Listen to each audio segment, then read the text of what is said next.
Bagaimana cara seorang Uma Okistina Dewi menghadapi adik Sulaiman saat diberikan Allah ujian? Pada saat itu dokter mulai memanggil saya dan berbicara dengan hati-hati untuk menyampaikan apa yang sebenarnya terjadi pada Sulaiman.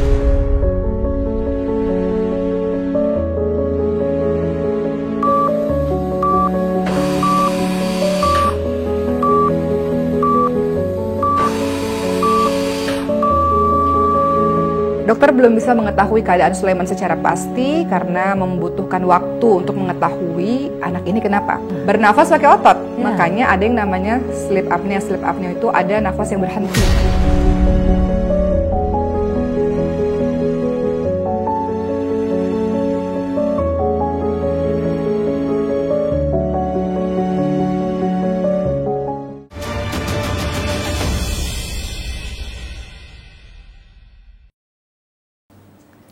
Assalamualaikum warahmatullahi wabarakatuh. Halo sahabat Uma, bertemu lagi bersama saya Zeda Salim dalam program Catatan Uma.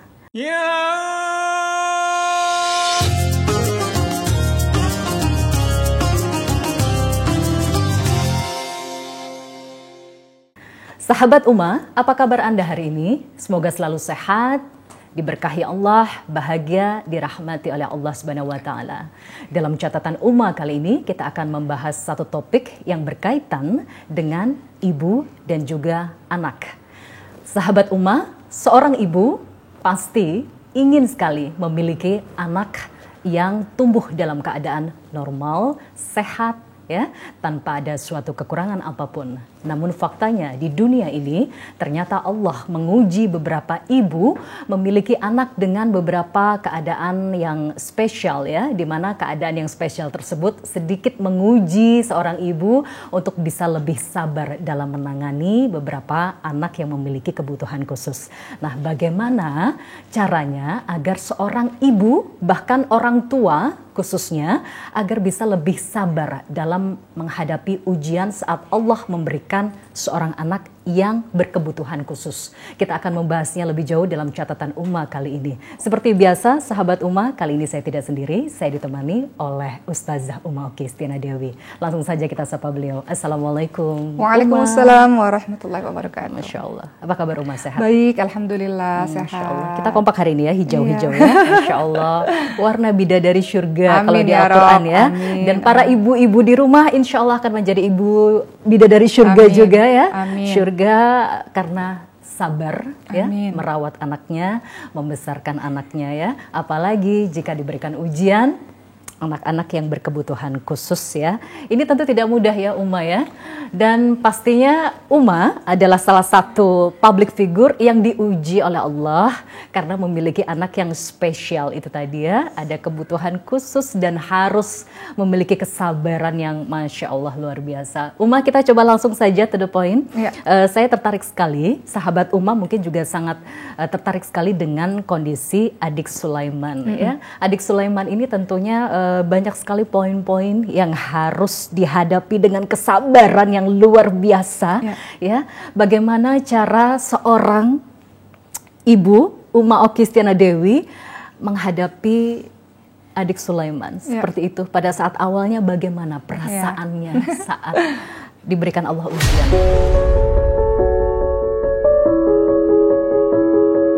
Sahabat Uma yang dirahmati oleh Allah Subhanahu wa taala, kita ini tidak ada yang menyangka ketika kita diberikan ujian-ujian tertentu. Betul.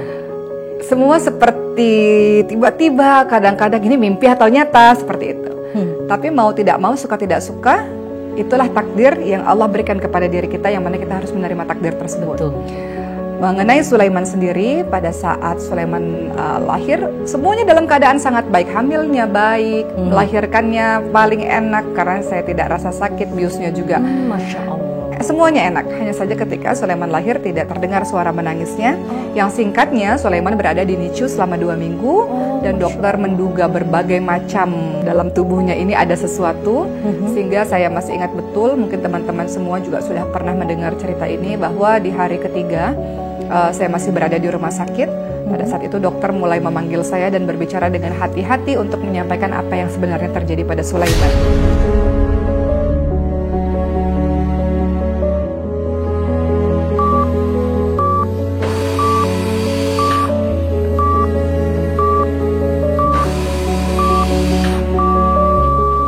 Dokter belum bisa mengetahui keadaan Sulaiman secara pasti karena membutuhkan waktu untuk mengetahui anak ini kenapa. Hanya saja diberitahukan oleh dokter kepada saya mengenai dugaan-dugaan. Apa itu? Ibu, otaknya harus diperiksa, otak si bayi ini harus diperiksa dengan MRI otak. Ke dokter syaraf, ke dokter darah, ya kata dokter. Ada sesuatu mungkin ini leukemia, ada sesuatu di belakang mungkin ini cacat tulang belakang, mungkin ini sindrom itu, mungkin ada masalah di ortopedinya dan sebagainya, masalah tulang dan sebagainya. Jadi ketika pada hari itu mendengarkan begitu banyak hal-hal yang mengagetkan, tidak menangis karena terkadang kalau kita terlalu kaget bahkan kita tidak punya tenaga untuk menangis. Betul. Jadi yang hanya bisa terdiam dan kosong, ya seperti itu.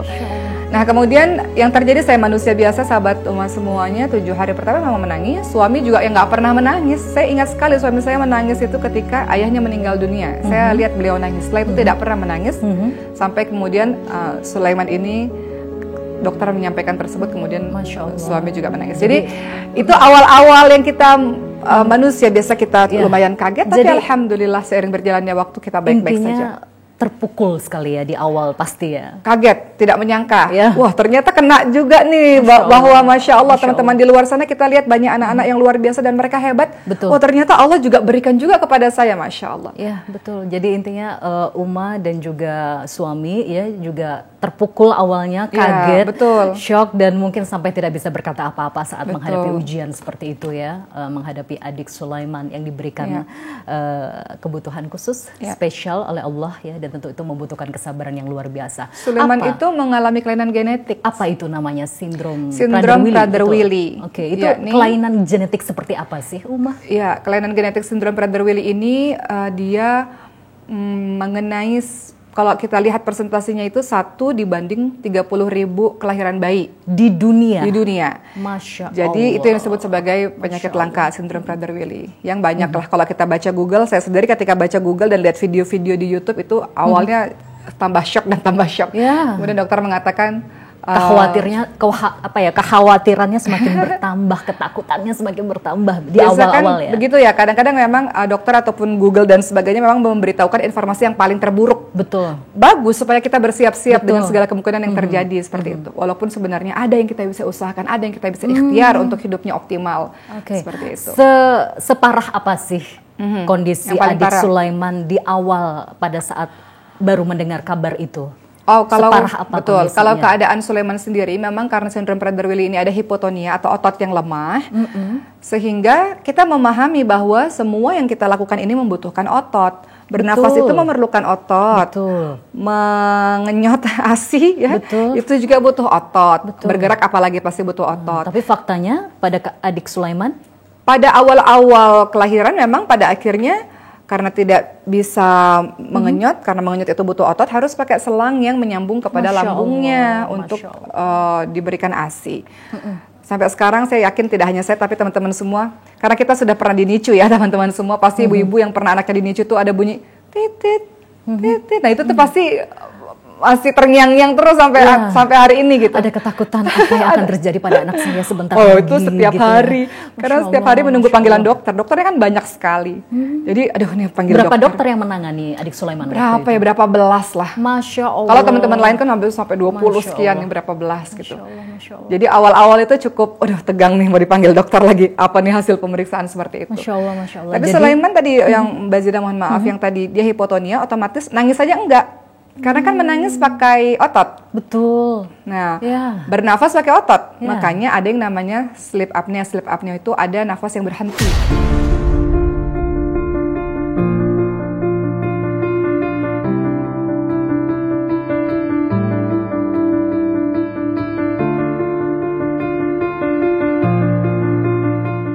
Ototnya lemah begitu, betul. Ya. Dan masih banyak lagi ujian-ujian lain yang belum tentu saya pribadi sebagai seorang ibu bisa menghadapi itu begitu.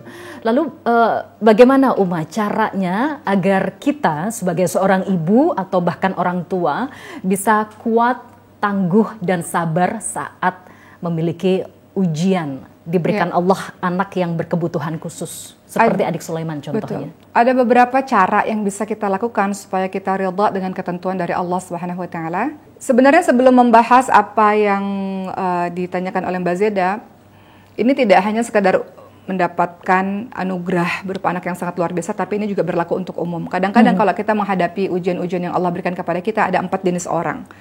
Yang pertama dia marah, kenapa harus saya ya Allah? Kenapa engkau takdirkan kepada saya? Tidak terima ya, nggak terima dengan ujian Allah.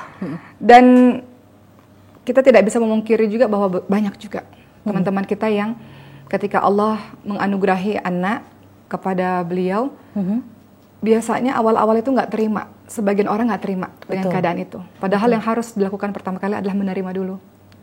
Harus menerima. Dan itu dulu. tidak mudah ya Uma ya? Nggak mudah memang. Harus ada keikhlasan dan ilmu di dalamnya. Betul. Jadi pertama ada orang-orang yang marah. Dan itu akan menyudutkan dirinya sendiri.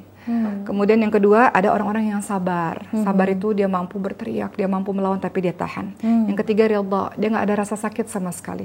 Dia tahu bahwa apa yang Allah berikan kepadanya pasti semuanya yang terbaik. Pasti. Itu lebih tinggi dari itu sabar. Itu lebih tinggi. Oh ya, ridha itu lebih tinggi. Kalau sabar itu wajib, ridha itu sunnah. Ridha berarti ikhlas ya? Ridha ya ikhlas. Atau bahasa kita apa ya? Kita menerima ketentuan dari Allah SWT. Pasrah, ikhlas. Ya.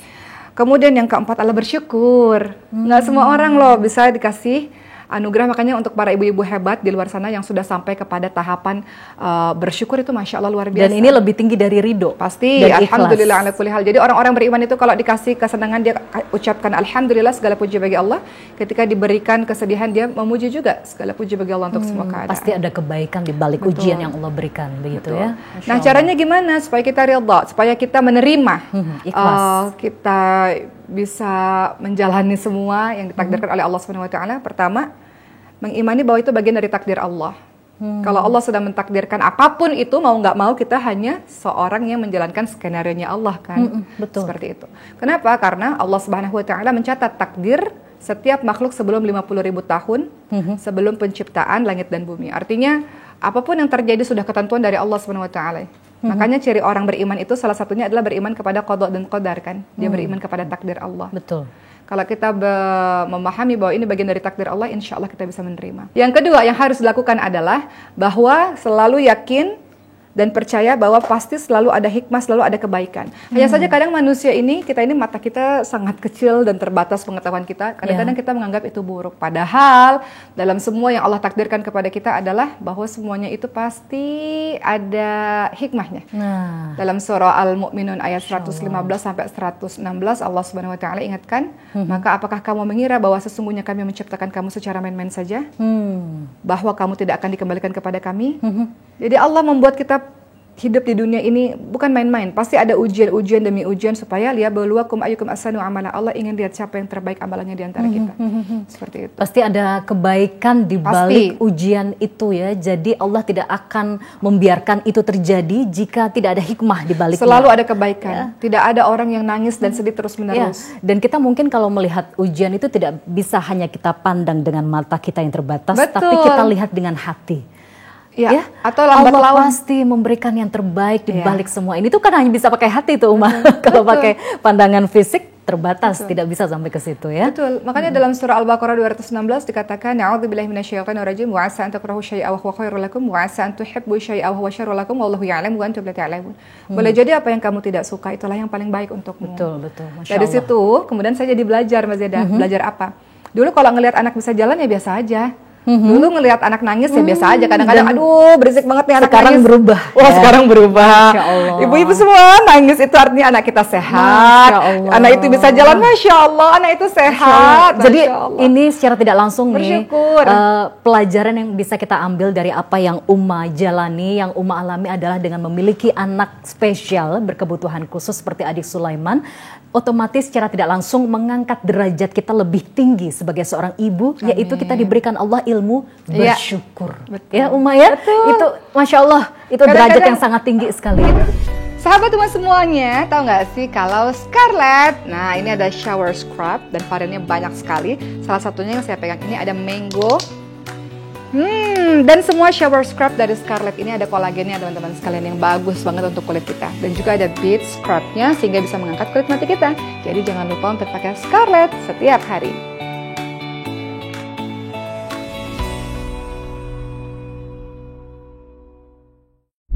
Betul, kita nganggap anak kita bisa ngerangkak, bisa jalan biasa aja. Padahal Sulaiman, sahabat Uma sekalian, Sulaiman itu membutuhkan ratusan kali terapi untuk bisa angkat kepala. Wah, kalau teman-teman lihat videonya Sulaiman, untuk angkat kepala aja nangisnya. Sulaiman nangis kalau lagi terapi. Sebentar, itu menangis karena kesakitan atau gimana? Mungkin sakit dan tidak nyaman mungkin ya, jadi nangis. Selebihnya nggak nangis, jadi hanya terapi ketika angkat kepala nangis. Aduh, Masya Allah. Pakai jempol ya, begitu angkat kepala lagi nangis lagi gitu. Saya tidak bisa membayangkannya, saya juga seorang ibu ya, saya jadi malu ya jika kalau saya mengeluh dengan anak saya yang Allah berikan di situ. Alhamdulillah dalam keadaan yang sehat, mengangkat lehernya dengan sehat, tapi Uma di sini sangat sabar sekali ya. Banyak ibu sekali, Masya Allah. Amin. Banyak ibu yang merindukan anaknya menangis loh. Jadi kalau anak kita menangis jangan dimarahi. Karena adik Sulaiman saja menangis saja susah ya. Anak Uma ini mengangkat lehernya saja tidak mudah, menangis saja tidak mudah, mencerna makanan saja sulit ya. Nafas juga. Bernafas apalagi, Masya Allah, tidak bisa saya bayangkan. Itu 4 sehat 5 sempurna sih. Ujian seperti itu buat saya ya, seorang ibu. Oke, Uma, kalau melihat kondisi adik Sulaiman sebelumnya kan Masya Allah separah itu ya, subhanallah ya. Sampai sekarang perubahan apa yang sudah didapatkan dengan kesabaran dari Uma saat menjalani ujian seperti itu? Tentu sebelumnya nanti akan saya lanjutkan lagi bagaimana cara menjalani semua ini teman-teman sekalian, tapi sebelumnya saya akan jawab pertanyaan Mbak Zeda. Kalau dikatakan Sulaiman sebagai seperti apa keadaannya, alhamdulillah pada hari ini keadaannya baik. Tentu dengan perkataan yang baik itu ada perjuangan besar di belakangnya. Apa itu? Sulaiman harus suntik setiap hari. Sulaiman harus setiap hari disuntik. Setiap hari disuntik. Subhanallah, Masya suntik hormon karena teman-teman sekalian, sindrom Prader-Willi ini adalah kekurangan hormon pertumbuhan. Semua kita ini produksi hormon pertumbuhan secara normal, tapi Sulaiman harus disupport dari luar. Jadi harus disuntik setiap hari. Kemudian mungkin karena udah terlalu sering udah nggak ada rasa lagi untuk Sulaiman gitu. Betul. Kemudian harus pakai CPAP ya untuk setiap Masya Allah, anak sekecil itu harus disuntik setiap hari. Saya aja yang besar begini nggak bisa bayangin loh sakitnya seperti apa ya. Dengan terapi-terapi setiap harinya. Masya Allah. Jadi dengan semua dan bolak-balik ke dokter pastinya. Wow, dokter rumah sakit itu sudah menjadi seolah-olah seperti rumah kedua ya, saking bolak-balik seperti itu. Ambil darah terus-terusan setiap berapa bulan sekali. Begitu. Masya Allah. Jadi ya, tapi ada yang ingin saya sampaikan kepada sahabat Uma semua. Saya yakin ibu-ibu yang sudah mendapatkan anak-anak yang luar biasa itu hebat-hebat Mbak Zeda. Luar biasa tangguh, saya belajar juga dari beliau-beliau ini. Ada cara supaya kita lebih ringan dalam menjalani ini semua. Bagaimana yang itu juga saya rasakan. Caranya? Pertama adalah ingatlah bahwa apa yang kita alami ini belum seberapa. Jadi banyak lihat ke bawah. Saya ini Masya Allah teman-teman sekalian, karena wasilah dari Sulaiman, saya banyak melihat anak-anak lain yang kondisinya Sulaiman jauh lebih baik. Jadi nggak ada alasan saya untuk mengeluh. Nggak ada alasan saya untuk untuk meratapi keadaan, karena untuk marah kepada Allah atas ujian ini. Tidak, karena banyak anak-anak lain, Masya Allah, yang keadaannya jauh lebih tidak baik dibanding dengan Sulaiman. Jadi kita mandang ke bawah. Betul. Banyak mereka yang terbaring, nggak bisa ngapa-ngapain. Jangan melihat anak-anak yang sehat sempurna ya, kita lihat di bawah ya. Allah bahkan menguji banyak ibu yang lebih parah dari kita ya. Betul. Masya Allah. Begitu pula kalau kita menghadapi ujian apapun teman-teman sekalian, Rasulullah itu ingatkan, musibah yang menimpaku sungguh akan menghibur kaum muslimin, kata Rasulullah. Artinya Rasulullah itu yatim piatu, diusir dari tanah airnya, sahabat-sahabatnya mati syahid dan sebagainya. Jadi jangan merasa kita paling sedih sendirian. Betul. Karena banyak orang-orang lain di bawah kita yang hidupnya lebih tidak baik dibandingkan dengan kita. Uma pada saat menghadapi ujian, memiliki anak spesial seperti adik Sulaiman, amalan apa yang Uma lakukan misalnya dalam ibadah yang mungkin bisa memotivasi ibu-ibu di rumah agar saat menghadapi ujian seperti ini saya bisa meniru sosok tauladan seperti Uma agar saya bisa lebih sabar dan yakin kepada Allah bahwa ini semua bisa dilewati oleh ibu-ibu yang mengalami ujian seperti ini. Baik, untuk sahabat Uma, ini kisah sangat terkenal, tapi ini kisah yang sangat memotivasi saya. kisahnya Siti Hajar bersama dengan anaknya. Siti Hajar memotivasi saya pribadi untuk jadi ibu yang tangguh, ibu yang husnuzon, ibu yang terus berjuang, tak pernah berhenti untuk anaknya. Siti Hajar itu kan teman-teman sekalian seperti yang kita tahu, Siti Hajar ditempatkan oleh Allah Subhanahu wa taala bersama dengan Nabi Ismail alaihissalam di sebuah lembah tandus tidak berpenghuni, tidak ada orang, tidak ada air, tidak ada siapa-siapa. Betul. Apakah Siti Hajar meratapi nasibnya? Tidak. Apakah Siti Hajar menangis berlarut-larut dan marah kepada Allah? Tidak. Kalau kita seperti itu tidak akan menyelesaikan permasalahan. Anak-anak memerlukan kita. Betul. Anak-anak memerlukan ibu yang kuat, ibu yang terus berjuang. Maka itu yang harus kita lakukan. Apa yang dilakukan Siti Hajar, beliau nggak meratapi nasib, beliau nggak menangis terus-terusan atau marah kepada Allah, tidak. Beliau berjuang, walaupun beliau tahu rasanya mustahil. Nggak ada orang, nggak ada air, nggak ada tumbuhan, nggak ada kehidupan. Mau bagaimana? Tapi beliau tidak berhenti. Siti Hajar tidak pernah berhenti. Beliau berjuang, berlari dari Bukit Sofa ke Bukit Marwah. Bukit Sofa, Bukit Marwah hanya sekedar untuk mencari air. Padahal logika manusia nggak mungkin ada air, nggak mungkin. Tapi beliau tidak pernah putus asa, walaupun secara logika manusia itu tidak mungkin, tetap beliau berjuang. Dan apa hadiah yang Allah berikan kepada Siti Hajar? Masya Allah, Allah lihat proses perjuangan yang sangat luar biasa dari seorang ibu yang hebat. Allah kasih kok. Allah kasih air Zam-Zam itu pada akhirnya untuk itu Nabi Ismail adalah alaihissalam. buah dari atau Kesabaran. hasil dari kesabaran dan juga ketangguhan Ya, dan keyakinan kepada Masya Allah. Betul. Itu yang paling penting. Betul. Ya, karena kalau kita menik lagi pada kisah Uma ini ditinggalkan oleh Nabi Ibrahim dan bertanya apakah Allah yang memerintahkan. Jika Allah memerintahkan, saya terima. Berarti ada hikmah yang bisa diambil. Keyakinan Ibu Hajar ini sangat besar sekali kepada Allah Subhanahu wa taala hingga Allah memberikan pertolongan kepadanya ya. Betul.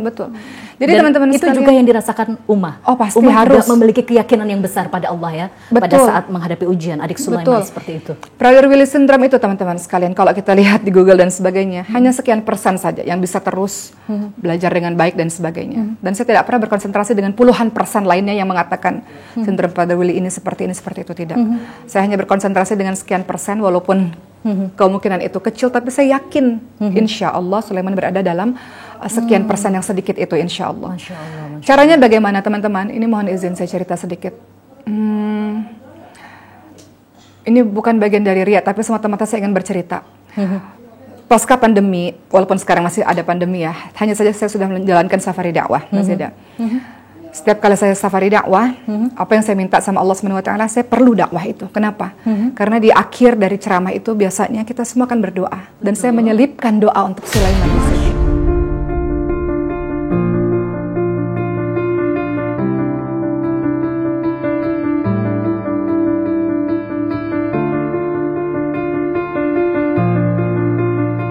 Dan saya berharap, di hati saya berharap, ya Allah, semoga Engkau terima apa yang aku lakukan ini, ya Allah. Dakwah ini, ya Allah, terima. Dan ya Allah, mudah-mudahan ini menjadi perantara yang Engkau nilai ini amal soleh untuk menyembuhkan Sulaiman. Karena dakwah itu adalah bagian dari sedekah ilmu. Dan setelah Uma bersedekah ilmu, Amin, ya tenaga, Rabb, waktu amin, kepada banyak umat, Uma berdoa dan insya Allah diijabah Allah. Akhirnya diijabah Allah ya. Adik Sulaiman lebih baik sekarang keadaannya, Uma ya. Lebih baik, tapi saya tahu saya tidak boleh berhenti berjuang karena Sulaiman masih terus ada tahapan-tahapan pengobatan. Tapi insya Allah saya sangat yakin, insya Allah. Ini juga saya rasakan, saya dapat pengalaman juga dari ibu-ibu lain yang hebat-hebat. Ibu tersebut mengatakan, kami ini orang miskin, tidak punya, tidak ada harta. Masya Allah. Tapi beliau banyak sedekah, Masya Allah. Ibu-ibu di luar sana tuh yang punya anak kelainan langka atau anak-anak berkebutuhan khusus, banyak sekali sedekahnya. Dan banyak sekali jadi volunteer-volunteer kebaikan. Saya tanya, untuk apa? Beliau katakan, saya berharap dengan saya beramal soleh, membuat perbuatan-perbuatan baik ini, mudah-mudahan Allah nilai dan Allah terima, dan mudah-mudahan ini menjadi perantara anak saya pun akhirnya disehatkan oleh Allah Subhanahu wa taala. Kita boleh berharap kepada Allah. Boleh. Betul. Jadi begitulah Masya Allah ya, indahnya. Jadi dakwah yang kemarin-kemarin itu kalau dibandingkan dengan dakwah yang sekarang, saya pribadi merasa dakwah sekarang tuh lebih indah. Karena? Lebih indah karena mudah-mudahan Allah jaga dakwah ini, mudah-mudahan Allah jaga ya teman-teman sekalian, dengan niat yang lurus. Dan saya bertemu dengan berbagai macam orang, saya sayang kepada mereka semua. Dan mudah-mudahan apa yang saya lakukan ini menjadi perantara agar Allah menyehatkan Sulaiman. Seperti itu. Masya Allah, Masya Allah. Ceritanya kan setiap hari saya menangis di rumah sakit. Suami nggak menangis sama sekali. Tiba-tiba suatu ketika suami terdiam. Jadi beliau begini tuh di rumah sakit tuh diam. Terus saya tanya kenapa gitu, kenapa gitu. Kemudian langsung berbalik dan langsung memeluk sambil nangis yang terseduh-seduh gitu. Masya Allah. Dan kemudian mengatakan maafkan saya gitu. Jadi Masya Allah. ya kadang-kadang kita suami Kenapa istri. ada kata maafkan saya di situ?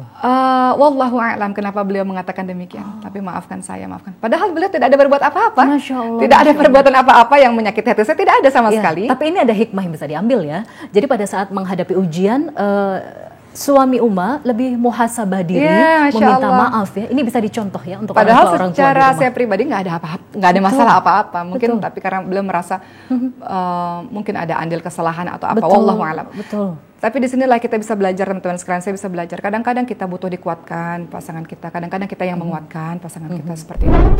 Sahabat Uma semuanya, izinkan saya memperkenalkan Propolis Keluarga. Ini dia pilihan para tokoh British Propolis. Propolis dari Inggris yang insya Allah quality premium. Mudah-mudahan dengan teman-teman rutin mengkonsumsi British Propolis, teman-teman akan diberikan kesehatan oleh Allah sehingga bisa produktif dalam berkegiatan. Jangan lupa ya, minum British Propolis setiap hari.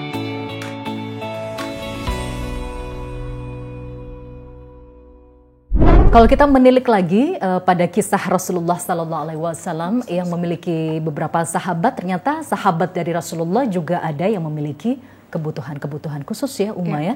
Itu seperti apa, Uma? Hikmah yang bisa kita ambil? Cara Rasulullah memperlakukan sahabatnya yang berkebutuhan khusus. Ada beberapa ayat sebetulnya yang diterangkan di dalam Al-Quran mengenai para sahabat-sahabat Nabi yang memiliki kebutuhan khusus. Yang pertama dalam surah Abasa.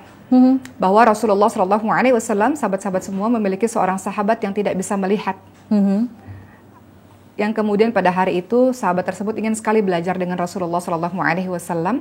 Namun Rasulullah sedang sibuk karena Rasulullah sedang berdakwah dengan orang-orang kafir Quraisy, para pembesar-pembesar kafir Quraisy. Dan Rasul merasa ini lebih penting. Karena kalau pembesar kafir Quraisy ini pada akhirnya bisa memasuki Islam, maka bisa pengaruh yang sangat luas. Maka Rasulullah bermuka masam dengan Abdullah bin Umi Maktum ini yang hendak ingin tidak belajar. Sempurna ini Ya, karena Panca sebentar dulu inderanya. maksudnya Rasul sebentar dulu saya lagi sama yang ini seperti itu. Kemudian ditegur oleh Allah Subhanahu wa taala. Apa yang dilakukan oleh Rasulullah? Kata Allah Subhanahu wa taala, "A'udzubillahi minasyaitonir rajim. Abasa wa tawalla an ja'ahu al-a'ma wa ma yudrika la'allahu yazakka aw yadhakkaru fatanfa'ahu adh-dhikra amma man istaghna fa anta lahu tasadda wa ma 'alayka alla yazakka wa amma man ja'aka yas'a wa huwa yakhsha fa anta 'anhu talaha." Apa artinya? Dia Muhammad bermuka masam dan berpaling dari Abdullah bin Umi Maktum. Kenapa? Karena telah datang seorang yang buta kepada Rasulullah. Tahukah kamu, barangkali si laki-laki ini, Abdullah bin Umi Maktum ini, ingin membersihkan dirinya dari dosa-dosa. Masya Allah. Atau dia ingin mendapatkan pengajaran, lalu pengajaran itu memberikan manfaat kepadanya, kata Allah Subhanahu wa taala.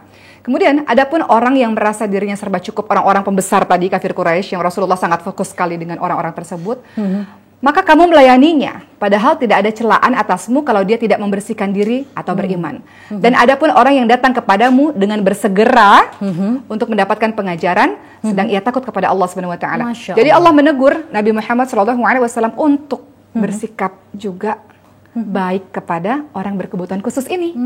Siapa dia Abdullah bin Umi Maktum ini? Ini menjadi pembelajaran buat kita teman-teman sekalian bahwa di dalam agama kita ini teman-teman yang memiliki kelainan genetik, kelainan langka, berkebutuhan khusus atau apapun itu memiliki hak untuk kita perlakukan dengan baik. Bahkan lebih baik ya. Harus dari harus lebih mereka baik. yang normal. dan Itu tidak sebabnya punya kenapa kebutuhan teman-teman khusus. yang berkebutuhan khusus biasanya kita punya komunitas-komunitas untuk awareness. Kenapa? Karena sebagian masyarakat masih menganggap oh itu kutukan. Disembunyikan karena malu. Diperlakukan tidak baik karena kekurangan ilmu atau informasi sehingga banyak anak-anak kita yang disembunyikan, diperlakukan sangat tidak baik seperti itu. Sementara Allah Subhanahu wa taala ingatkan juga nih dalam surah An-Nur ayat 61 untuk tidak boleh ada diskriminasi. Betul. Jangan ada diskriminasi, kata Allah Subhanahu wa taala. Allah Subhanahu wa taala berfirman yang artinya tidak ada halangan bagi orang buta, tidak pula bagi orang pincang, tidak pula bagi orang yang sakit dan tidak pula bagi dirimu sendiri. Makanlah bersama-sama dengan mereka di rumah kamu sendiri. Dan ayat seterusnya, tidak ada halangan bagi kamu makan bersama-sama dengan mereka.